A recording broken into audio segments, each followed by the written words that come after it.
Hello and welcome to Student Affairs Now. I'm your host, Susana Muñoz. Today we're talking about the new book, From Equity Talk to Equity Walk, Expanding Practitioner Knowledge for Racial Justice in Higher Education. I'm thrilled to be joined by two of the authors, Tia Brown McNair and Estela Bensimon, who will also be discussing with me some of the important and timely elements of their book. Unfortunately, this third author, Lindsay Malcolm PQ, could not join us. We'll miss you. And hopefully we can get Lindsay back on the show later in the season. Student Affairs Now is the premier podcast and learning community for thousands of us who work in, alongside, or adjacent to the field of higher education and student affairs. We hope you'll find these conversations make a contribution to the field and are restorative to the profession. We release new episodes every week on Wednesdays.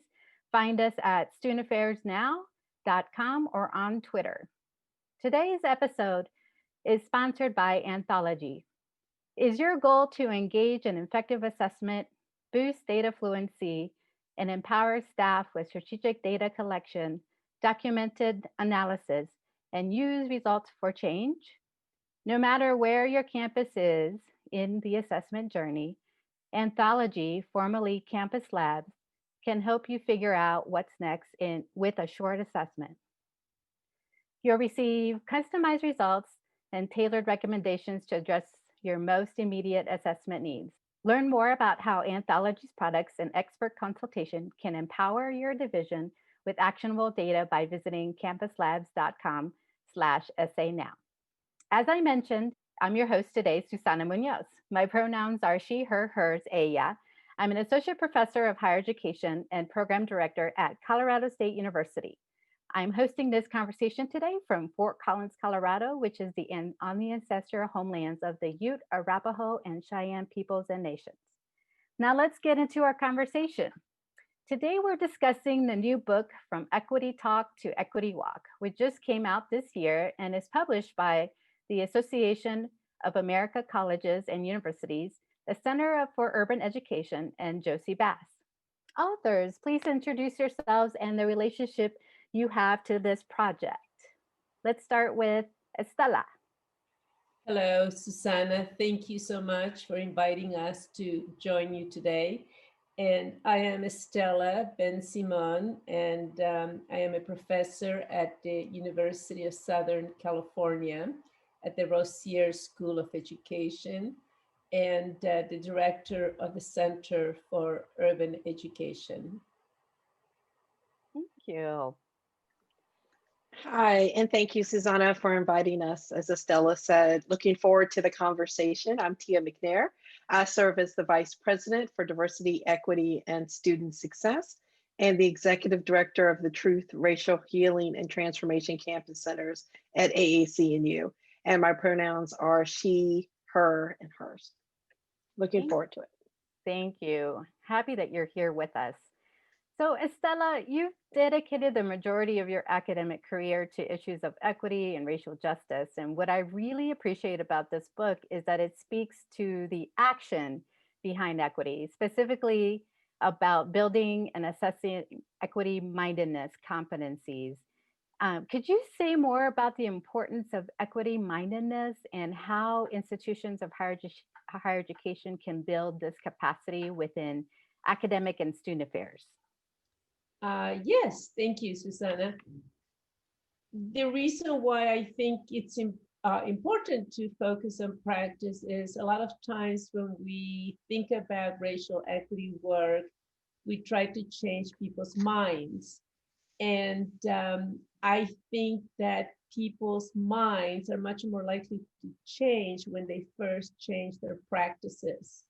So I have in my work with my colleagues, Tia among them, I have focused on creating tools that enable a faculty member in mathematics or an advisor in student services or a vice president in student services to study their practices from a racial equity stance using a protocol or a tool And they realized suddenly, because people like to pride themselves as being, anti-racist, and they suddenly realized that their routine practices, whether it's a syllabus, whether it's a strategic plan, are essentially,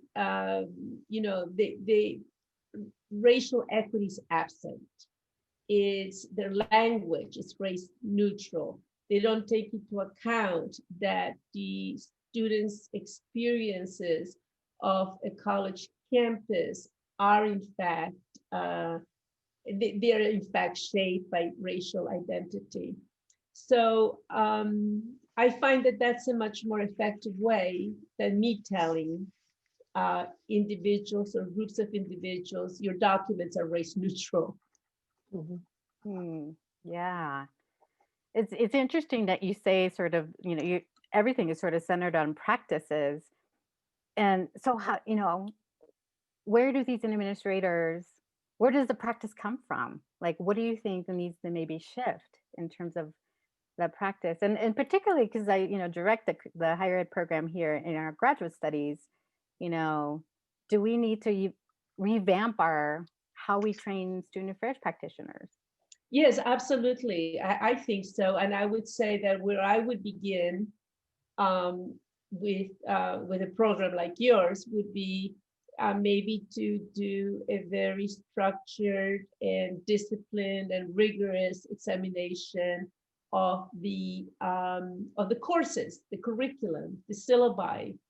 And that would be the place where I would start, and essentially to ask the questions, in what ways does this higher education graduate program train student affairs professionals to be race conscious or to be equity minded? And that would be a really good way of being able to identify maybe both strengths as well as gaps in the curriculum. Yeah. I mean, that's the way that I used to approach my course that I taught on the administration of higher education. I always say, I am training you to be equity-minded leaders and administrators. Yeah, no, that's super important. And So we cannot leave it up to chance. Right. And, we can't leave it up to just, the Stella Bensimons or the Tias or Susanas, all faculty, correct? Yeah. Has to be across the board. Yeah, absolutely. It's about time. I agree. Tia, what are your thoughts? What are your thoughts about sort of equity mindedness in your world in terms of what you do, and who you're around your sphere influences? What are your thoughts about equity mindedness and how that gets practiced? So first of all, I'm always going to agree with Estela. I'm never going to disagree with her. Are you kidding me? So everything that she said, and for us, I think in the work that I lead, and I've been at AECNU over 10 years, is that our focus has always been on equity and learning. And I think we have been looking at that, where most people start, and that's why we started the book this way. We're looking at equity and student outcomes and trying to figure out from graduation, retention, course completion, progression rates, those particular pieces. I think when we did the project that was a catalyst for the book, and then also our work with many other institutions, is that we realized that focus, as Estela was saying, on being race conscious and institutionally focused and willing to critically examine our behaviors from a race and how they exhibit, racialized practices and policies. That piece was never the and. Right. The focus was on looking at equity and outcomes, but not going deeper into those conversations about, okay, why and what are those practices that perpetuate those inequities and student outcomes, and how are they being addressed from a race perspective or being examined critically by what we're doing that is actually fueling and contributing to those inequities. And if you look at any reports, especially ACE just released, and Laurel, when she was there, did a wonderful job on the race and ethnicity report, and I'm glad that they're continuing it. Just recently, they did a supplement to it and did an update to it. It's actually, I mean, even more eye-opening, and we should all be concerned as Mm, we are looking and thinking about the impact of COVID-19 and impact on the reduction in funding and support and the resource diminishing that's happening at our institution. I mean, that institutions, that's happening across the board. Everything's going in the wrong direction to actually help us meet the equity outcomes.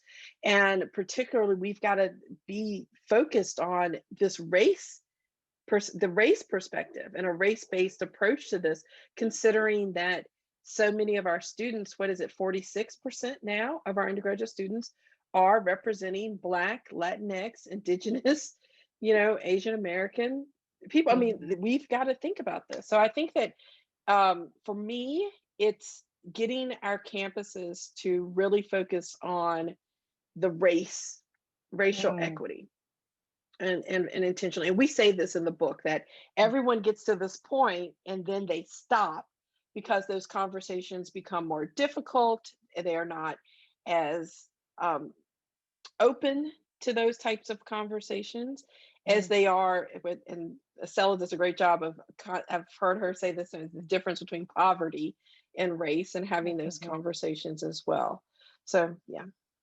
No, I love that. I also love that you brought in COVID and how that should not be separated from racism, right? And that is something that I think our college campuses, we've been talking about COVID. How has this impact your faculty life, your research, your practice, but we've never really talked about it in the context of racism, right?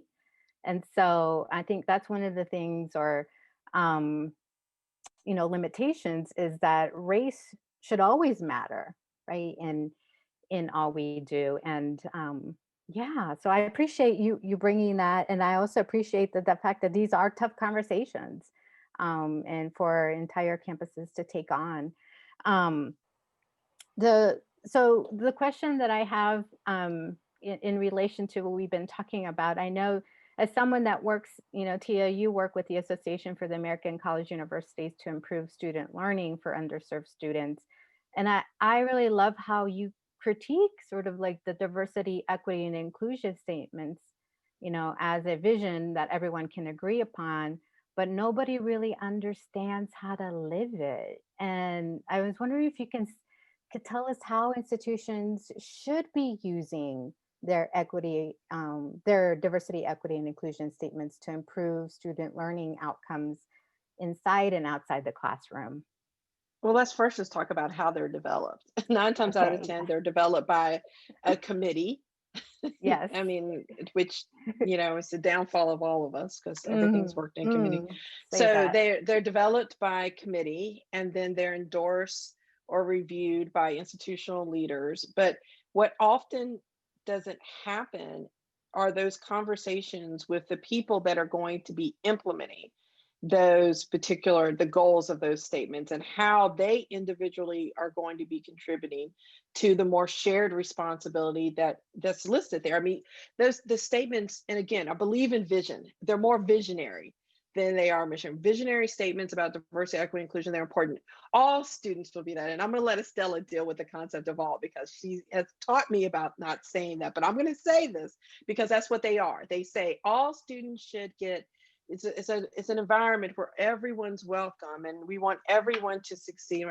But the issue with that is that when we start examining what the institution is doing, and this is why in the book, Lindsay, Estela, the things that I've learned from them and that we continue to talk about, is that if you're not examining data and what's happening close to practice, then you're not going to get to understanding where those opportunities are for improvement and where those barriers are. And I think that is what's happening, is that we have these grandiose diversity, equity, and inclusion statements. And once they're out there, we don't have a systematic way to actually interrogate them, to examine them in a way where they are going to be data informed, where we're actually going to hold ourselves accountable, where there's going to be a shared responsibility across our institutions. And I think every single person on our campus, we say in our book, Becoming a Student Ready College, that everyone has a capacity to be an effective educator. Well, in order to be an effective educator, you've got to understand the goals, the values, what are your responsibilities, no matter what role you play on the campus, no matter what role you play in this virtual environment, you're contributing to those goals. And I think we don't spend enough time helping or designing in our performance appraisals and our job descriptions and examining how our offices and areas function. I don't think we do enough to say, okay, how is this part of what I'm doing on a daily basis or on a regular basis contributing to this overarching goal? And where am I falling short? And who am I falling short with? And then how do I actually address it? We don't spend enough time. We automatically think, well, we put an intervention in place, then that's going to solve everything. Because of course, everyone's going to change, as we talked about earlier, their mindsets, their behaviors, and it's going to work. And it doesn't happen that way. So I'm actually less focused on the DEI statement when I go to an institution and more focused on what are they actually doing. Yeah, that was well, you said it. You said it in terms of like, it's a pretty statement. It's a beautiful statement, but we don't have a systemic way to have it touch sort of like our like teaching, right? In ways that I think could make an impact, or our tenure evaluations, right? So I think, you said it. It sits sort of very siloed in many ways. But there are strategies though. But there are. I'm sorry, go ahead. But that's the thing, is that they exist. Strategies do exist. We just don't use them. I was going to say that, those statements are not that different from mission statements from colleges and universities. And I think it was probably my first graduate course at Teachers College, or one of them, where we read the book, The Organized Anarchy. And one of the things that's brought up in that book, primarily, James March, was that the reason why mission statements tend to be vague and to be about everything and not anything sometimes is because there isn't agreement, right? There isn't a consensus on what the university or the college stands for. So they necessarily become vague and about just about everything. And I think that's true also for the diversity, equity statements, is the fear that people will feel left out. So it includes everyone. Exactly. So yes. So is that so what is your caveat to all students when we say all students? The caveat is that when we say all students, it's privileging the white student, because that becomes our reference point. When you say all students, you're not going to think necessarily of Black students or Latinx students. And I think also that saying all students then takes away the attention from what the real problem is, which, the real problem is racial inequity. And then the third thing I would say is that when you say all students, and that's where your focus is, it's not going to necessarily benefit racial equity. And I was just telling you earlier when we were speaking that I had been reading the book by Isabel Wilkerson, Caste. And one of the points, among the many, many great points that she makes, is that the civil rights movement actually helped everyone, particularly white women, by the way. And so when you focus on the racially minoritized populations and their conditions, you're much more likely to benefit all than when your focus starts out being all students. I hope that was clear. Yeah, no, that was really clear. Thank you for expanding on that for me. Um, and I wanted to kind of touch back in terms of like teaching and learning a little bit and examining sort of pedagogy. And I think you mentioned something around how change needs to happen in all aspects, like in math. And so I know on my own campuses, we're examining, teaching and pedagogy as it relates to, equity and inclusion, but mostly, in STEM fields, And so what do you say to those who believe that it's impossible to incorporate equity and justice in STEM fields? That, what fundamentally, needs to shift to have those conversations? I'll start with you, Stella. So, well, I would say that when people suggest that race doesn't have much to do with math or science, the first thing I would point them to is all of the travesties that have been committed under the name of science. So, so you can't tell me that the Tuskegee experiments had nothing to do with race, or the fact that birth control was experimented with in Puerto Rico. So science has a very long history of racism, not only in the United States, but also, needless to say, in Germany. And in fact, doctors here in the United States experimented with Black women who were enslaved. And so, so it would be to ignore all of that. But the reason why race has something to do with math and STEM is that you can see racialization in the classroom. So in the way in which the faculty member interacts with students, who that faculty member recognizes as knowers in the classroom, who the instructor interacts with, and how they interact. So I guess what I'm trying to say is teaching and learning is much more than just content. It's perhaps even more about the pedagogical practices and the extent to which that instructor is conscious that he or she is responsible for creating a classroom climate that enables students to learn. So the point is that you mentioned COVID earlier.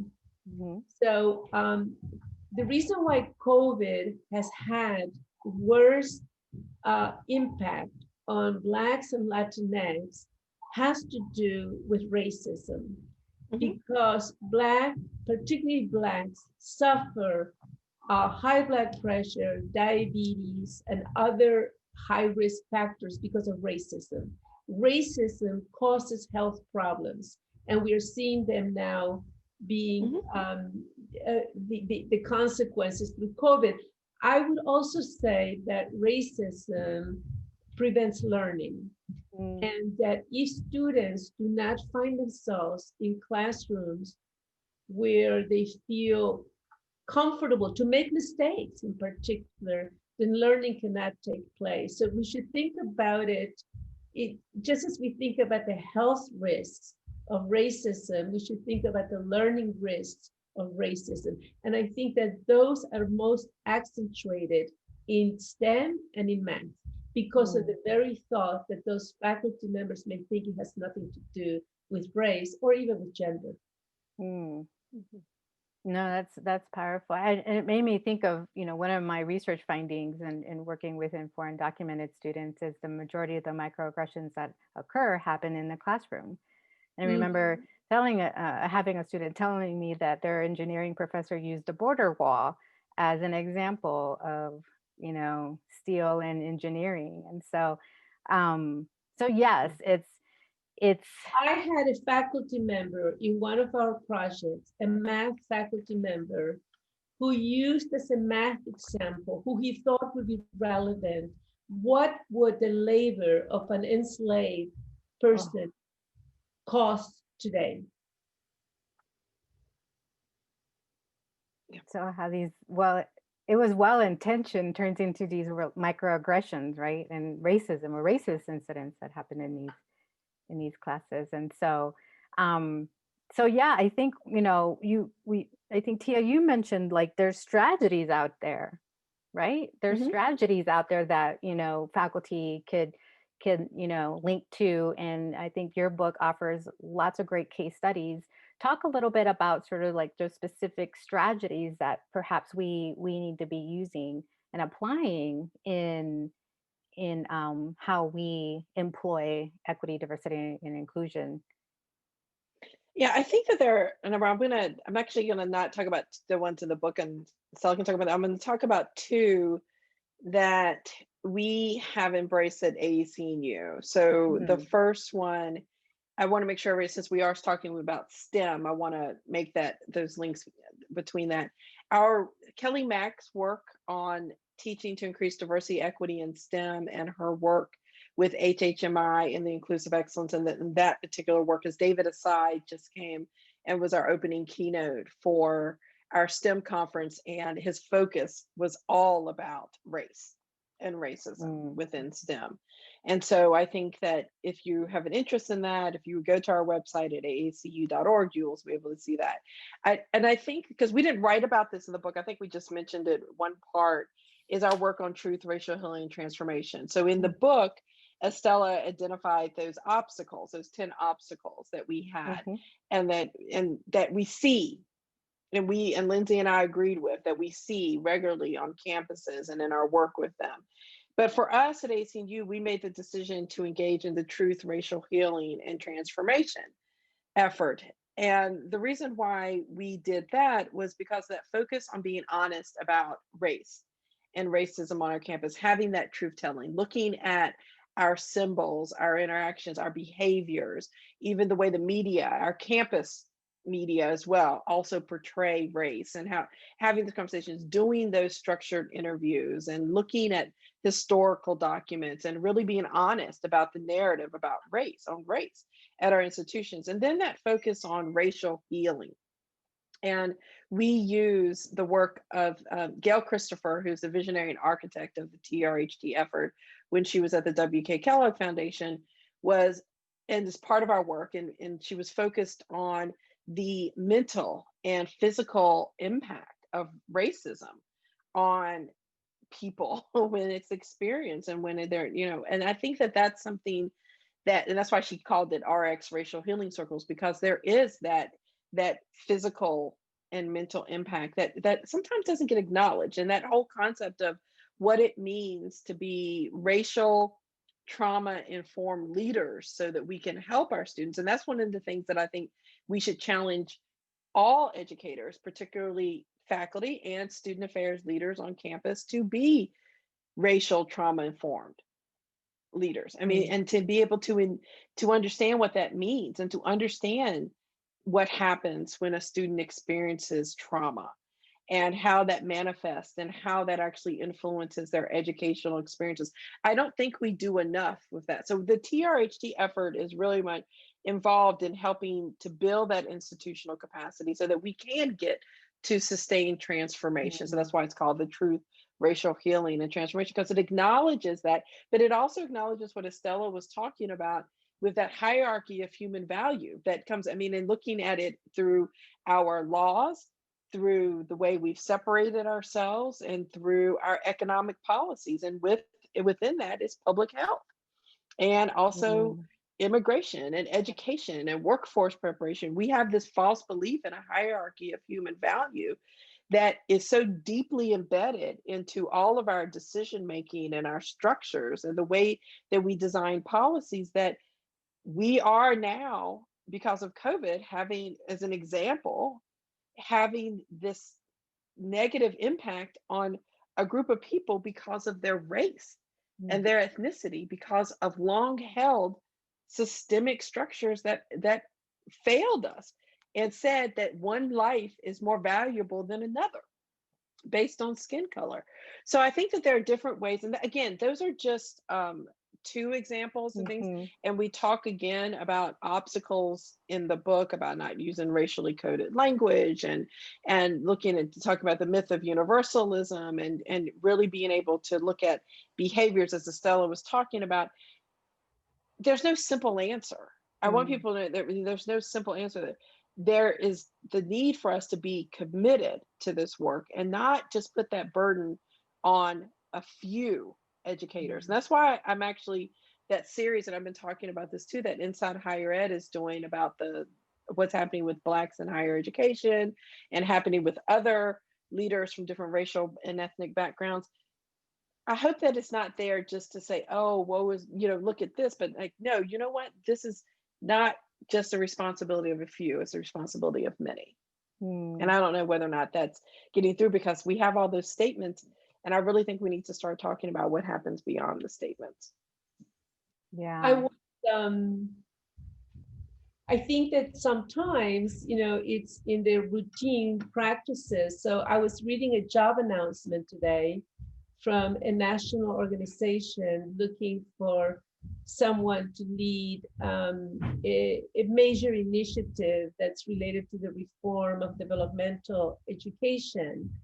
Now, developmental education was a racist practice. Mm. And because it disproportionately impacted racially minoritized students. And so whoever is going to reform developmental education probably needs to understand that racial history of how developmental education came about. But there was nothing in the job announcement that addressed that issue. And I was just like, this is what happens. It happens in the cumulative effect of little, things like that is what continues to maintain a system that is racist and that, in fact, prevents reform. So, Tia mentioned universalism. So that job announcement is written in what one might call universalist language and totally misses what the problem is. Mm. Oh, And with yeah. your tools, Estela, which are now available, we just hope people use them in the right way. So we're going to put a plug in for those too, because I always do. Your Center for Urban Education Racial Equity Tools, you can actually look at Yes. those artifacts and go deeper in those conversations, but you've got to be willing to do the work. Yeah. I mean, you've been talking about that. You've been showing examples Mhm. of not only syllabi, but job descriptions and having these conversations and working with it. You've got to be honest about it. That's an artifact that actually exhibits the narrative about race Mm. at Yeah. that particular association. I think that if colleges and universities, as well as their intermediary organizations, did a study of their language, they would find that it is predominantly race neutral, and or is kind of falls into the diversity, category. But you will rarely ever see terms like racial equity, or whiteness, or social justice or justice. I mean, like, the language is very muted. Mm. Mhm. Which we know, race neutrality is a reproduction of whiteness. Right. That. So, Mhm. in essence, we're just reproducing whiteness in many of our beautiful statements. I think one of the things that you all mentioned that I wanted to kind of turn back to was this notion of commitment. And Tia, you talked about this, the truth in racial healing, sort of using racial trauma informed leadership models. um, that resonated with me in terms of the physicality, how we embody um, the work in ways that impacts health and mental wellness.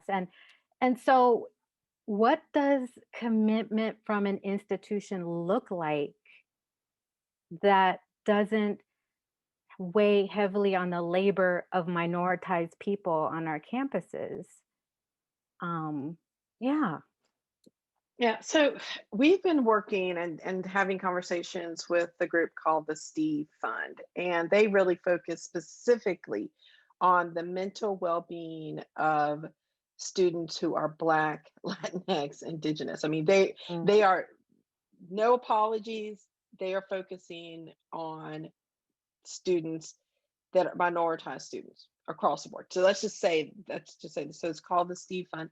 And I think that we need to build and think about not just how faculty of color and from those backgrounds are dealing with this, but how do you build the institutional knowledge and the I don't want to say bandwidth, but the capacity. I mean, the capacity to actually understand trauma and understand racism and understand you don't have to be someone who experiences it Mm. to understand it. I really don't think that I think that there are people that have high levels of empathy to that can make relation to it. And I think we can have and I don't want to diminish people who experience racism either, because we all know. I mean, I myself have. I mean, I imagine that you two have as well. I think that it cannot be the burden and the responsibility of people of color on campus to be the only ones who have that commitment and that ability to engage with students when they experience racism or with their colleagues when they experience racism. And I think that we are not focusing on our roles as our common humanity. We don't focus on that to actually deal with and address racism on our campus. And that's why one of the reasons, again, why we embrace TRHT, because the focus is on our interconnectedness as human beings and our ability to engage with each other and have that deep listening and that empathy. You don't have to experience the same thing, and your experiences are not going to be the same as mine as a white person, but can you have empathy and caring and knowledge to understand how racism manifests itself and how racism shows up on our campuses and what that means for my experience and others who look like me? Yeah, I think that that's possible. And I think we just box people in so many different ways, but we also have to be authentic, and we have to and we quickly can recognize who's being authentic about it and who's not.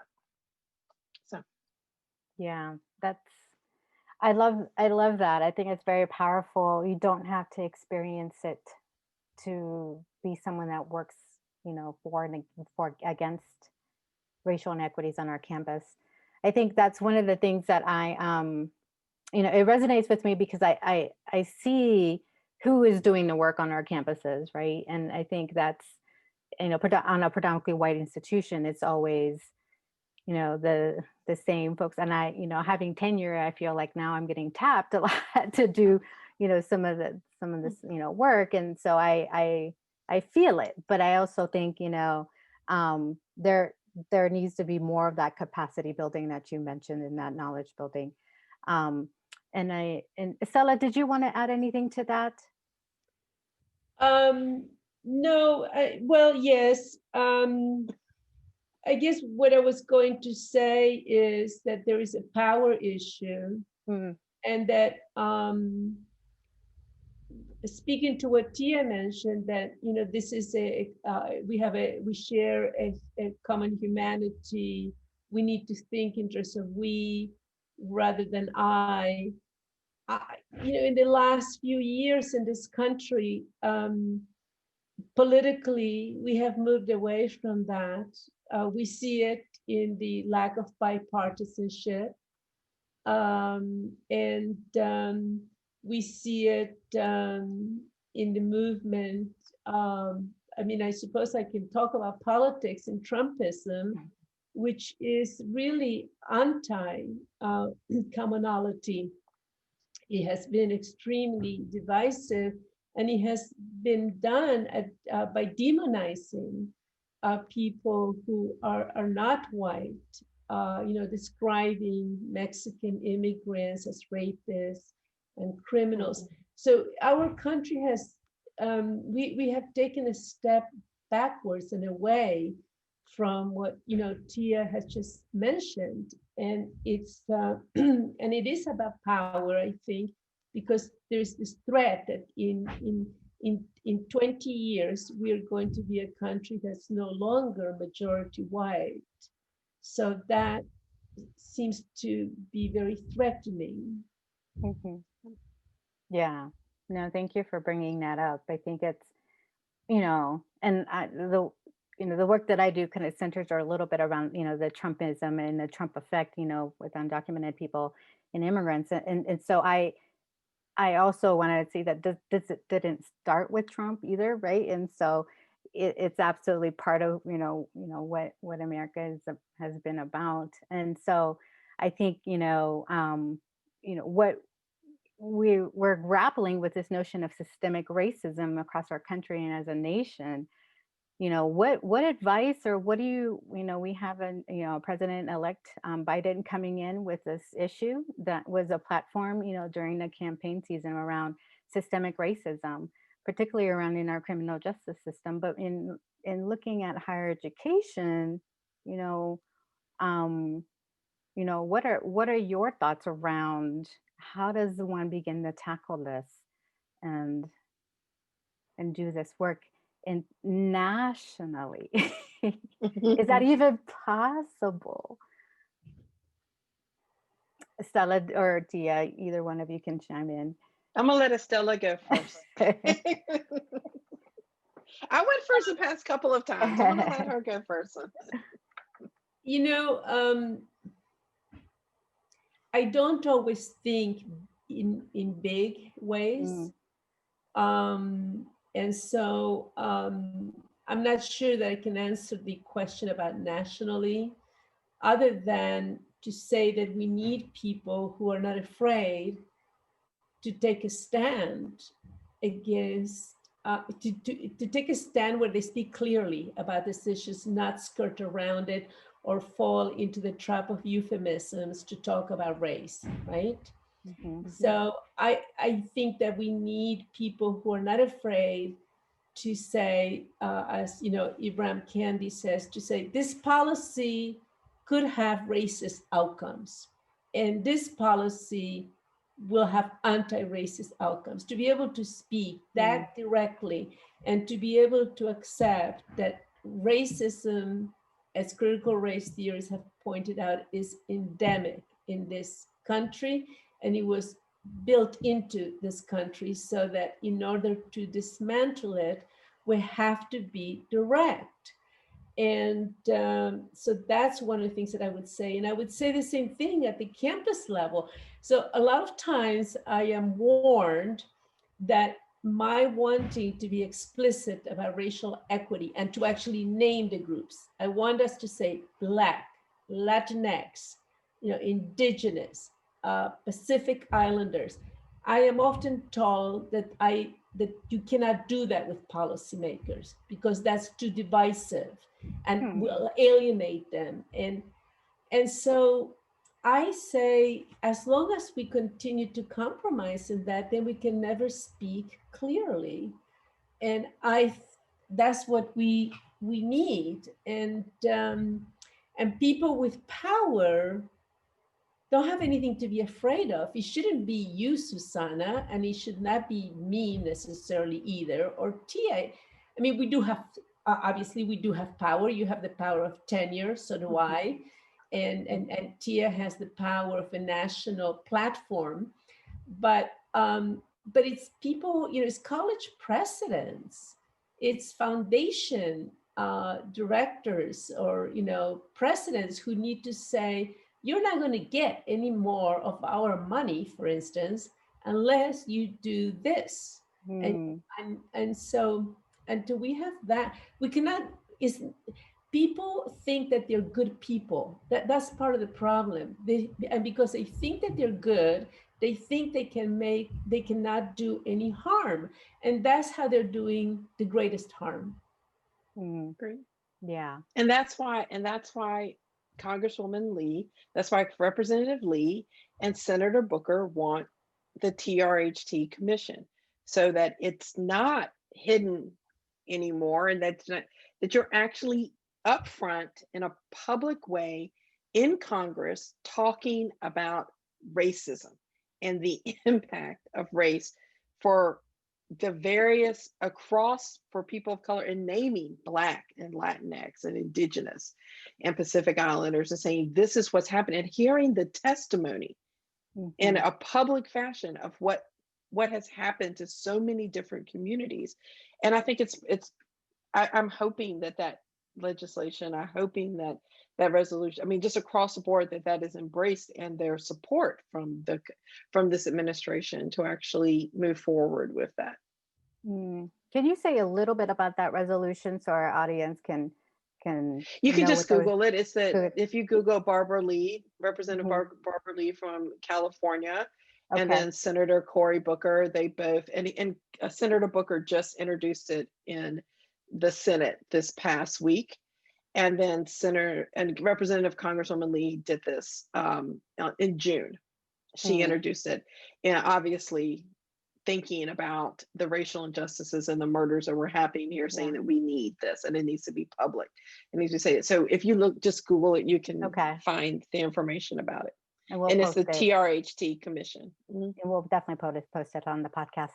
And so I appreciate this conversation. I don't know who I need to lobby to get Estela Bensimon as the Department of our Secretary of Education. Who do I need to lobby? Because I think that's the voice that I think is going to substantially change education systemically. So the last question that I have for you is, this podcast is called Student Affairs Now. Quickly, what are you pondering or questioning or troubling now? Wow, that's a big You question. mean us individually? Yes, individually. Yes, individually. Like, what are you like? What's keeping you up at night? In terms of our field. Yeah. Well, I would say for me, the events of the last few months, in terms of the murders of Black people, also Latina male here in Los Angeles area. I mean, that to me is horrifying. And then I mentioned that I just finished reading this book, The Cast, which has left a very strong impression on me.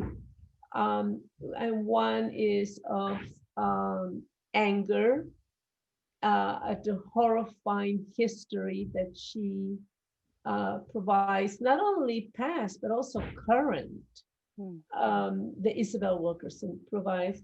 And why is it that it's so ignored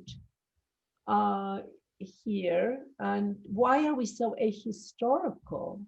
Why is it that people feel so comfortable in saying, well, that's in the past, I had nothing to do with that, when we all in fact had something to do with it? And so that's what concerns me. But I'm also gratified that the Black Lives Movement has become energized, and that there are some things maybe that we can do now that we couldn't do before Mr. George Floyd was murdered, and the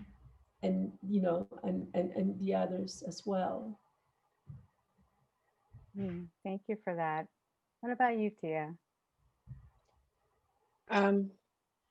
What keeps me up at night is what's going to happen to my son and my stepson.